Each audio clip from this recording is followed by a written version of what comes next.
Mungkin dia punya utang sholat banyak, cuman dia mungkin cara bayarnya itu nyicil. Habis sholat duhur sholat lagi, habis sholat maghrib sholat lagi, habis sholat isya sholat lagi. Dia punya utang 5 tahun kayaknya gitu misalnya. Lepas kebetulan asar nggak bisa 2 kali, karena apa? Harus cepat-cepat balik kerja. Yang pertama jawabannya adalah bahwasanya Anda boleh mengqadha sholat kapan saja. Orang yang ketinggalan sholat subuh tidak harus diqadha waktu subuh. Boleh diqadha waktu duha, boleh diqadha waktu zuhur, bahkan boleh diqadha waktu maghrib. Sebab bayar utang nggak usah nunggu di harinya. Saya punya utang harus saya bayar hari Selasa ini kemarin. Ternyata Selasa nggak punya duitnya hari Rebo. Masa nunggu Selasa lagi? Ya enggak, ya Rebo dibayarin, nggak apa-apa. Sama, Anda punya utang sholat subuh, ketiduran sholat subuh, bangun duha, ya Allah, astagfirullah, aduh punya utang subuh, bukan dibayar nanti sholat subuh, sekarang lebih cepat, lebih bagus bayar utang itu. Kemudian Anda pengen misalnya, kalau pakai begitu susah, aku pengen setiap duha langsung sholat 5 waktu, utangku kan 5 tahun, boleh, Anda langsung berulang-ulang, sampai 1000 sholat pun boleh, dalam 1 waktu, boleh.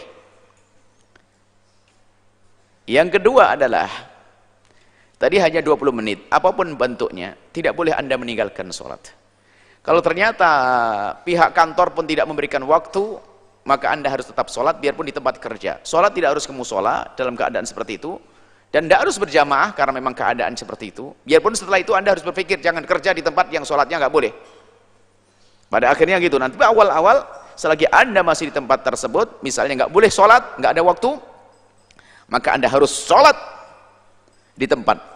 Waktu jaga toko di toko, waktu jaga ini, harus sholat dimanapun Anda berada. Bumi Allah suci semuanya.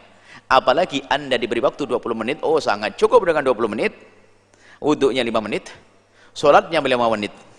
20 menit, masih sisa 10 menit. Sholat 5 menit itu sudah panjang, sholat duhur itu, Masya Allah, hebat itu. Bacaannya panjang-panjang itu. Jadi yang jelas, jangan sampai ada di antara kita gampang meninggalkan sholat. Dan sholat sangat mudah, dalam keadaan apapun bisa Anda melakukannya. Kalau tukang bengkel di bengkel yang penuh dengan oli pun masih boleh. Seorang petani di tengah sawah jauh dari musola, Anda pun bisa sholat di atas lumpur, jidat Anda hitam, itu tambah pahala. Akhirnya Pak, tambah pahalanya gimana maksudnya itu?